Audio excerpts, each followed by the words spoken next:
Anbernic is back at it again, but this time around they are giving us a Sega-inspired handheld with 6 face buttons that, much like Pow Kitty did with the RGB30, having a unique use case. Anbernic is delivering a handheld that perhaps will have a niche given its 6-button setup. The RG Arc is powered by the incredibly popular Rockchip RK3566 and comes in both a single OS and dual OS version. For Anbernic, this is definitely not unexplored territory, as we've had several handhelds powered by the RK3566, including the Super Nintendo-inspired RG353P. Personally, I was very excited to receive the Arc because I am absolutely a huge fan of Sega, and especially the Sega Saturn, and so I hope you will join me, Rob the Retro Tech Dad, as we explore the Arc and some of its potential use cases that comes with having a 6-button setup and an interesting D-pad alongside it.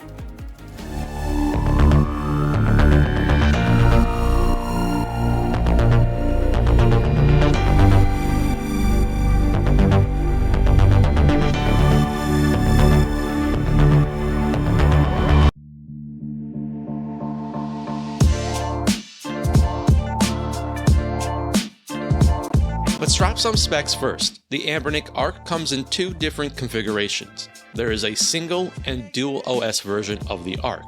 Both versions are equipped with a 4-inch IPS OCA laminated display with a 640 by 480 resolution. The dual OS version has touchscreen support. Both models are powered by the well-known Rockchip RK3566, which has 4 Cortex A55 cores at a frequency of 1.8 GHz. The single OS version has 1 GB of LPDDR4 RAM, and the dual OS version has 2 GB of LPDDR4 RAM. Both versions come with a 16 GB micro SD card, but the dual OS version does have 32 GB of built-in eMMC storage. There are configurations for sale with an extra micro SD card that does contain games. Both models have built-in Wi-Fi, Bluetooth 4.2, USB Type-C for data and charging, as well as a 3.5mm headset port. There is also a mini HDMI port for display out. They are both equipped with a 3500 mAh battery that Anbernic claims lasts for 6 hours, but we will be testing this later on in the video. The single OS version ships with the Linux-based Anbernic OS, and the dual OS version adds Android support with Android 11 out of the box. Both versions are capable of being used as a game controller in Linux mode. At the time of publishing this video, the RG Arc is available for pre-sale on the Anbernic website as well as AliExpress. It is available for a discounted pre-order price starting at $89 for the dual OS version and $69 for the single OS version. The Arc is expected to start shipping on November 20th. The unit I have on hand is the dual OS version, and it was sent to me by Anbernic for the purpose of this review, and as I always require, this video was not reviewed prior to publishing. Alright, it's time to unbox, and as you can tell by the cover of the package, I did receive the dual OS version of the Arc in white. The box here is very reminiscent of the packaging that Anbernic used for the RG353P. Looking quickly around here, and on one side we do have the color options. The dual OS version comes in 2 colorways, the gray and the solid black. The transparent options are only available on the single OS version. The single OS version does come in a black or blue transparent colorway. So let's get this top cover off so we can start to peek inside and see what comes with the RG Arc. Okay, foamy insert, let's get you out of here, and now we can reveal some of the Arc in the gray colorway. First, let's check out the included USB-A to USB Type-C cable. And I'm sorry for being such a tease, but let's get the Arc out of the way for a moment while we continue to check out what else is inside the package.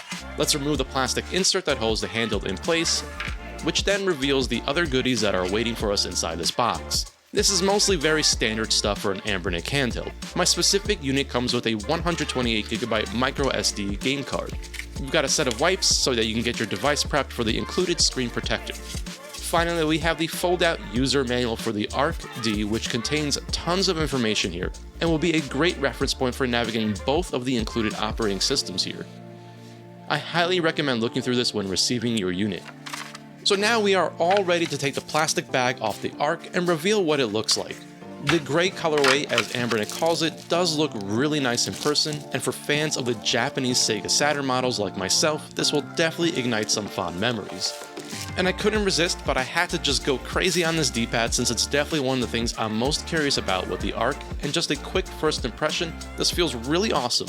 But first things first, let's go ahead and take a tour around the ARC and check out everything that we get here on the handheld itself. Let's start out that top right corner, and well, what do you know? It does look like Anbernic is capable of giving us some stacked shoulder buttons, much like the RG353P. The R1 is designed to really be pressed in from that outer edge, and so as you move inwards, it will not press down the same way. This is a membrane-based shoulder button and is very quiet to press down on. The R2 is set up the same exact way, and this is a button and not a trigger, so no analog support, which really won't be needed here given the platforms that the ARC will be realistically able to support. The R2 button is pretty quiet to press down on as well. Here's a side view that gives a different angle of these shoulder buttons and how they press down. Again, these are designed to be pressed in on the edge of the handheld. I like that Anbernic gave the R2 a little bit of a lip, which gives us more surface area for our fingers, but from the backside, I think it's very clear how this presses down.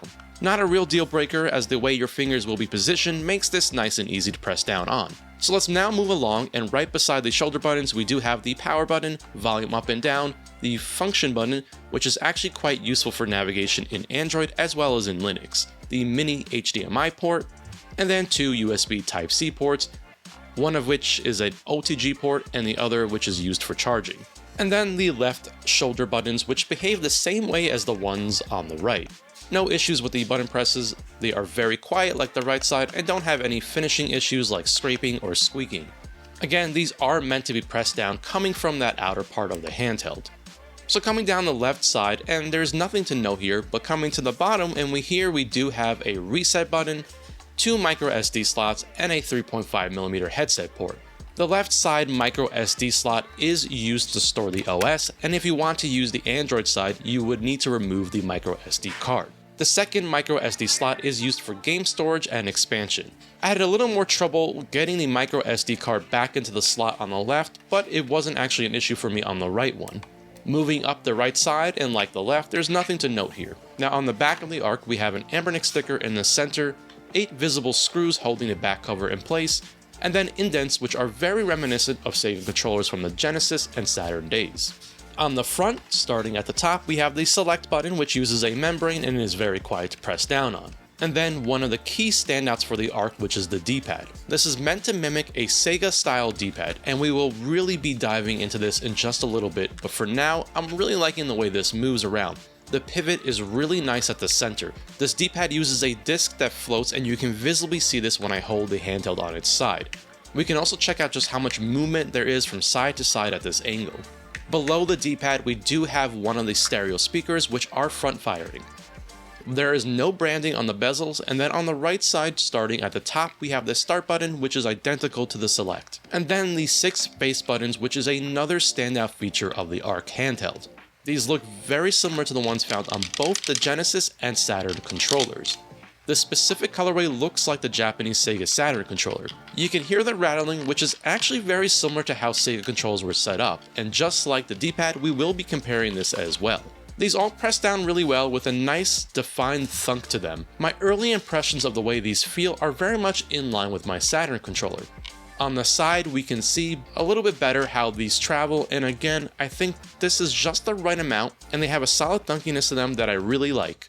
And finally, below the face buttons, we have the other stereo speaker. Alright, so first things first, let's turn this device on and boot into Linux, and then we will check out Android after that. Welcome to the main screen of this, which is a Linux-based OS that is known as Anbernic OS. Now, my device came with a 128GB micro SD card, so I do have some games already included here, and now expect more or less games depending on which setup you go with.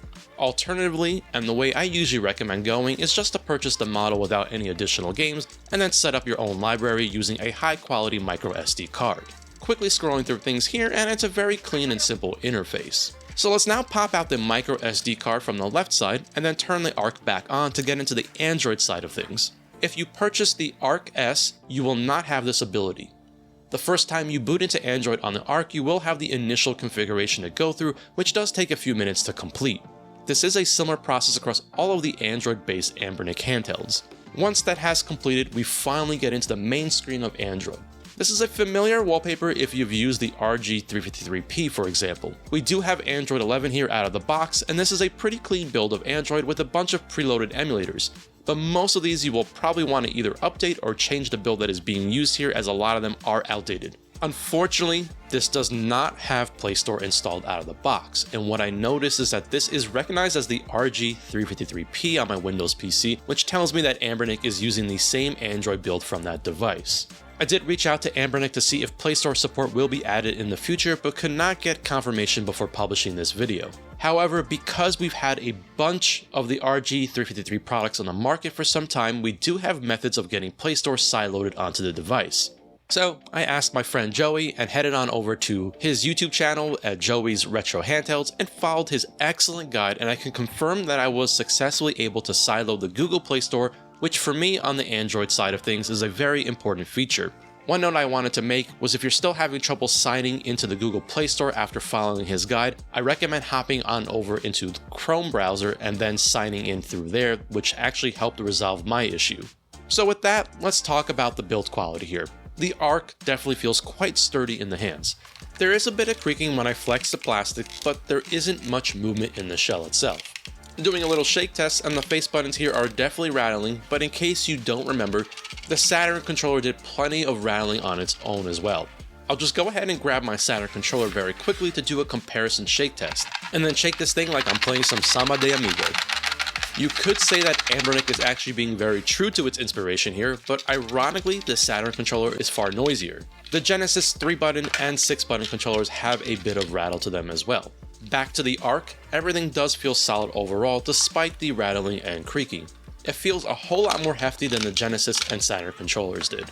The display is a 4-inch IPS panel that comes in at a 640 by 480 resolution, and given the power on hand here with the ARC and its use case, it's more than enough to accommodate the needs of emulation.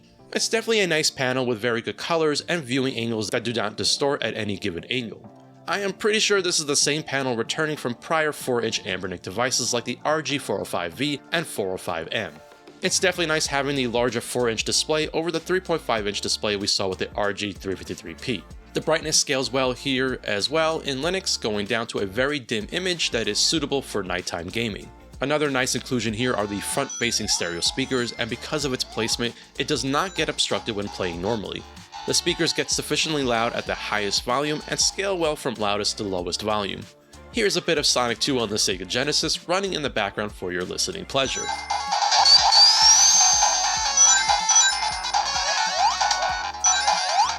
Now, I usually talk about the D-pad here in this section, but because it's such an interesting part of the ARC, I will be saving it for a little bit later on, as it will have its own dedicated section. However, since this is part of the build quality, I do want to mention that early on my D-pad started to act weird and actually get stuck in place, as you can see on screen. Now, I did reach out to others that received early units and no one else had this same issue. I will spoil it and say that after doing my usual teardown, the issue resolved itself and I haven't experienced it since, but it's definitely something I wanted to share and let viewers be aware of. So let's now move straight into the size comparisons with a few similar devices in terms of size, price, or power. Let's start out as usual with the main attraction and grab the weight of the RG ARC, which comes in at a little over 8.5 ounces or 244 grams. Here is another Anbernic handheld that was released last year, and an obvious nod to the Super Nintendo. The RG353P comes in at 208 grams or a little under 7.5 ounces.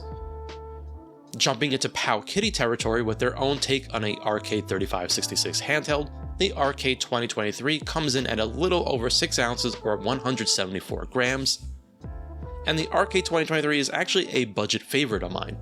Finally, the most expensive out of this bunch, but also the most powerful with the Retroid Pocket 2S, and this weighs in at 196 grams or just a little under 7 ounces. And now let's compare some of these sizes, with the RG353P coming in a little less wide than the ARC, but the RG353P does have a smaller 3.5-inch screen.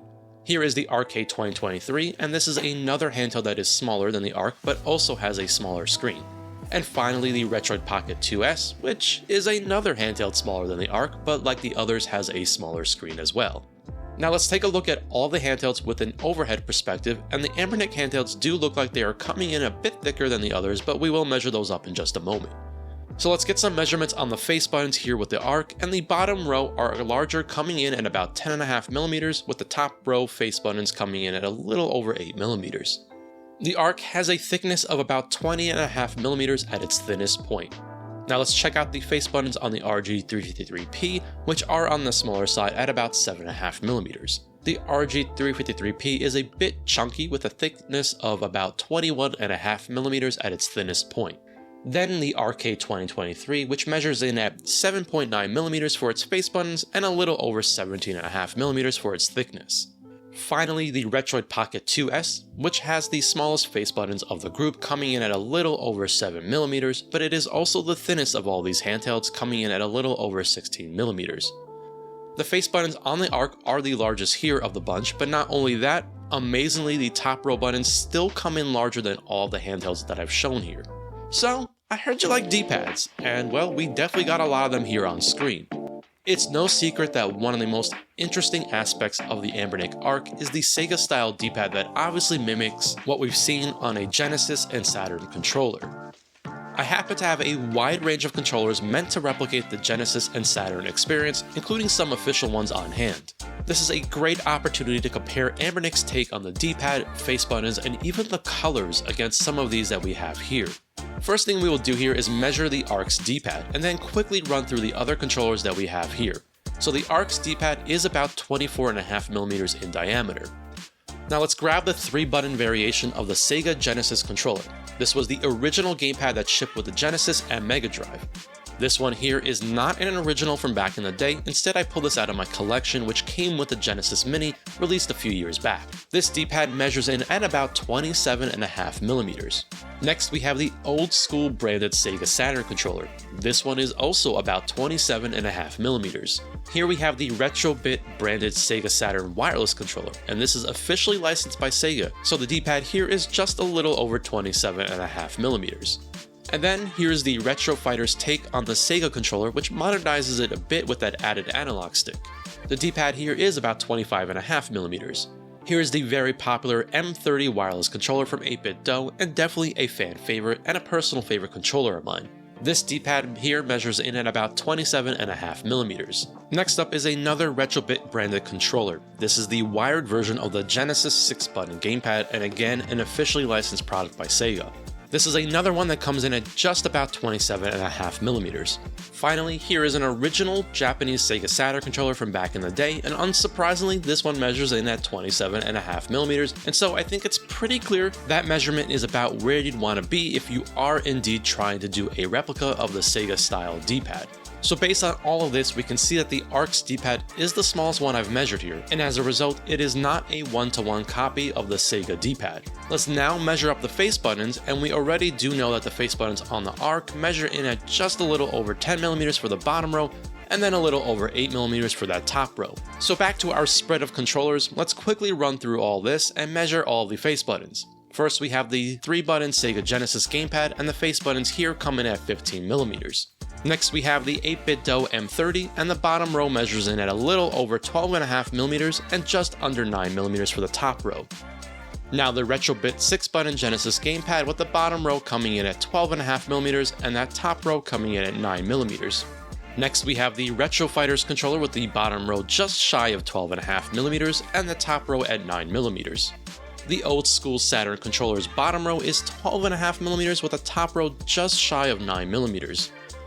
Finally, the Japanese Sega Saturn controller with the bottom row at an identical 12.5mm and then the top row at 9mm. Again, the ARC is coming in smaller with the face buttons being smaller than all of these controllers here.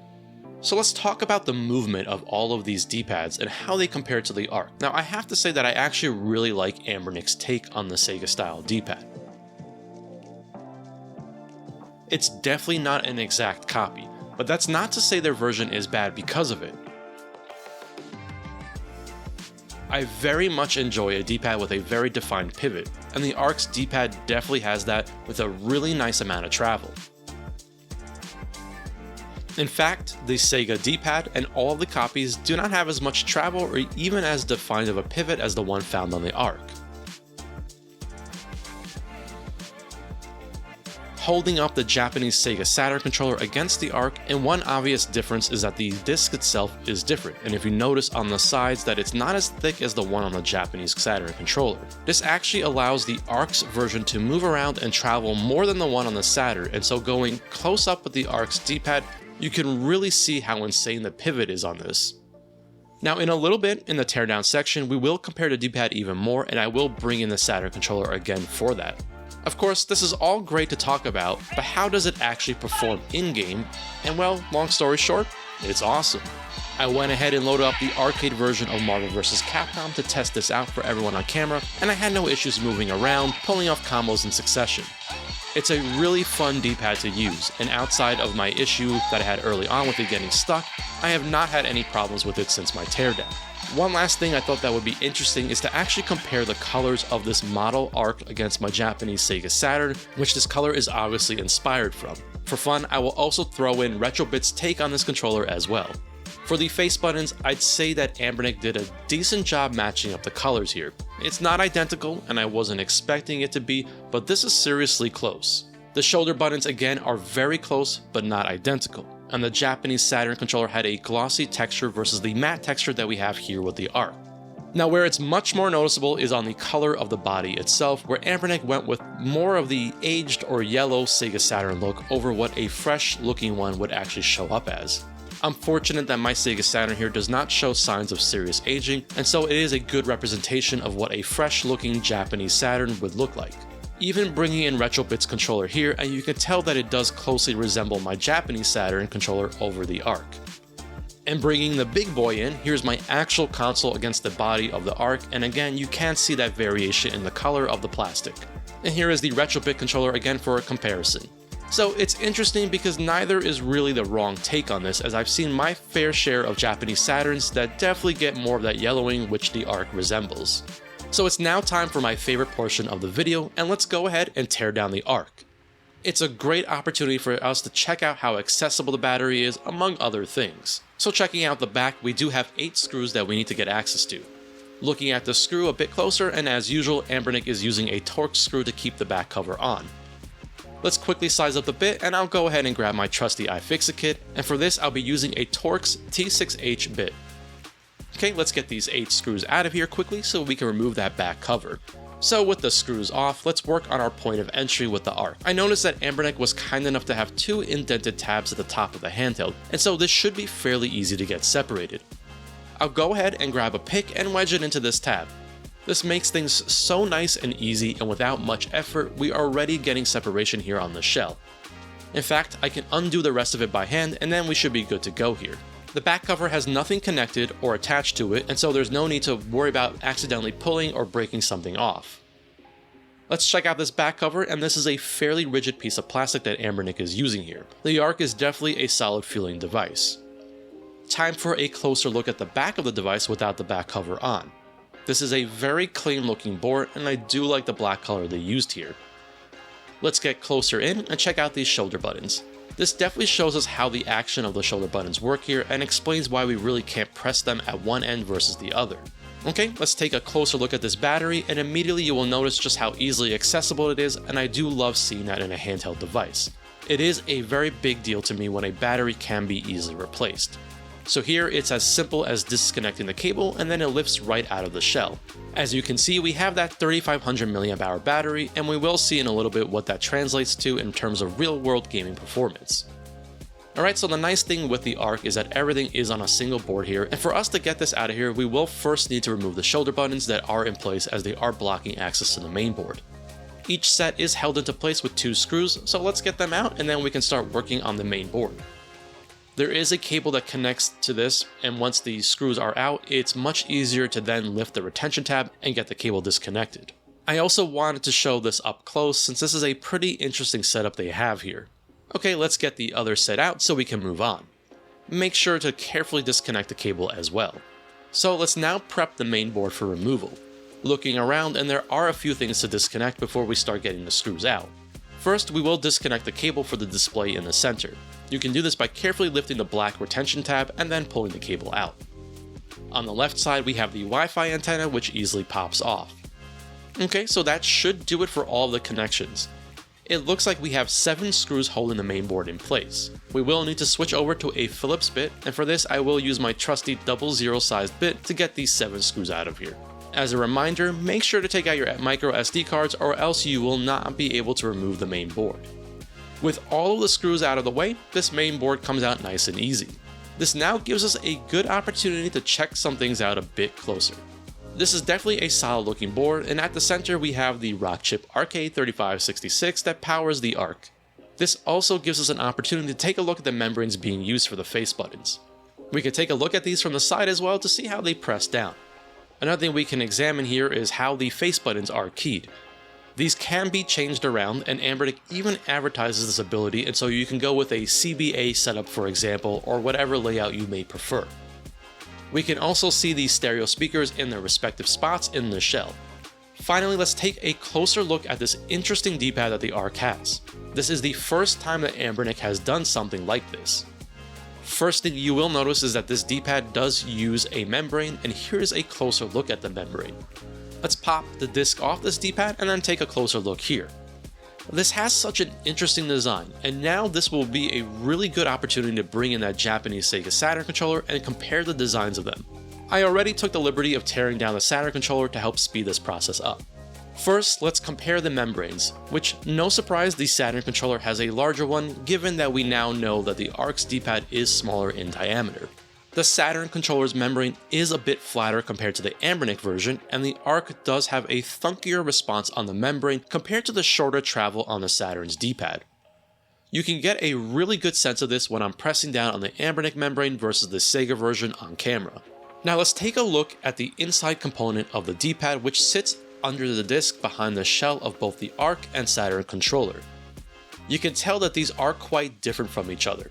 The ARC is the gray one on the left, and the Saturn version is the clear one on the right.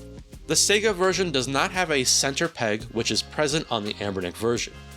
Laying these down flat on my table, and you can see that the Anbernic version is actually pivoting on my table, whereas the Saturn one is just sliding around because of that missing center peg. Finally, let's compare the actual discs, and we can kind of tell from earlier on that these were not the same, not only in diameter, but also with the way the sides are at different heights. Even the design of the center where the disc snaps on is different here. Now let's move over to both shells to understand some of the design choices. This part is definitely very interesting. On the ARC, the bump out in the center is actually shallower, which explains why the center peg is present on the Anbernic version and allows it to make up for the fact that it is a bit flatter on the shell itself. Whereas on the Saturn controller, you can see that in the middle the bump out is actually taller, which makes sense and allows the disc to still have that movement that we all love with the Sega D-pads, and it makes up for the lack of that peg in the middle behind the bottom portion of the D-pad.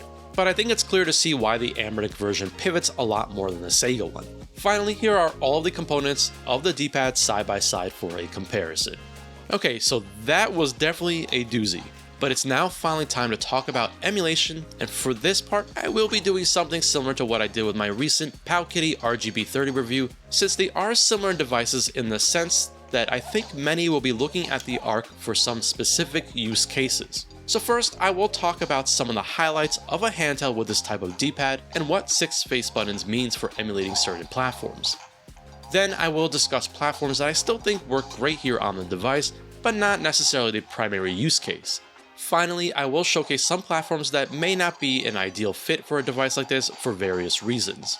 So of course, I don't think it's much of a surprise that we're going to discuss Sega, since the ARC's primary influence in terms of its design comes straight from the Sega Genesis and Sega Saturn. I think many are going to love making the ARC a dedicated device just for Sega Genesis games, much like Sega wanted to do back in the day with the Nomad. The idea of having a portable device that can mimic Sega's layout in a handheld is something very appealing, especially for someone that really enjoys Sega. So a little bit of history, but the Genesis, or Mega Drive as it's known in different regions, originally shipped with just a 3-button gamepad, and obviously given the layout here with the ARC, this handheld will have absolutely no trouble accommodating majority of the Genesis library. However, a few years into the Genesis, Sega released the 6-button control pad in 1993, and eventually it would replace the standard 3-button gamepad internationally, and because it was not the standard from the start, there was really only a selection of games that absolutely required the 6-button gamepad. And so the ARC's design will allow us to essentially enjoy the entirety of the Genesis library in a way that really mimics the original layout and feel of a Genesis controller. I had a lot of fun really diving back into the Genesis library, but in particular I was really focusing on those games that didn't make full use of the 6 face buttons. Of course, Street Fighter II's Special Champion Edition is a great example of this, which closely resembled the arcade layout, but on a controller. Some other fighting game standouts would have to be the Mortal Kombat franchise, which for many gamers at the time was considered the definitive home version of the Mortal Kombat series.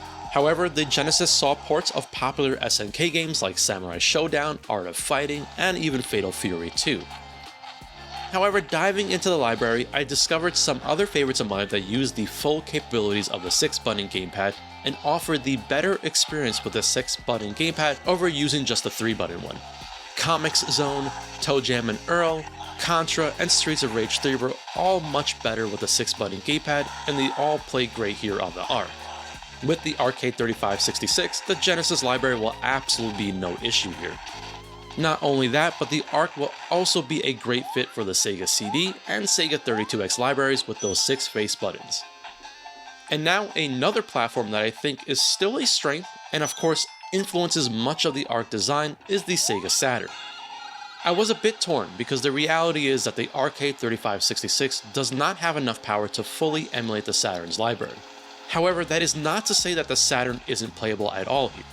Thankfully, there are some fantastic games that are personal favorites of mine that work really well here with the ARC, and with its D-pad and 6 face buttons and shoulder buttons, we are now the closest we have ever been to a true handheld Sega Saturn experience. It is definitely a little bit frustrating that with such a great design as the ARC, that Anbernic did not opt to put in a slightly more powerful chipset, but at the same time, I do like the price point of the ARC, and so instead let's focus on what can be played here, and surprisingly a lot more than one might expect. Now, I've tested Saturn in both Android and on Linux, and Saturn actually performs better here on the ARC in Linux, and I found that things were configured out of the box a lot better on the Linux side, and so I definitely recommend going that route if Saturn is on your list of platforms in mind with the ARC, which I think will be given the awesome design.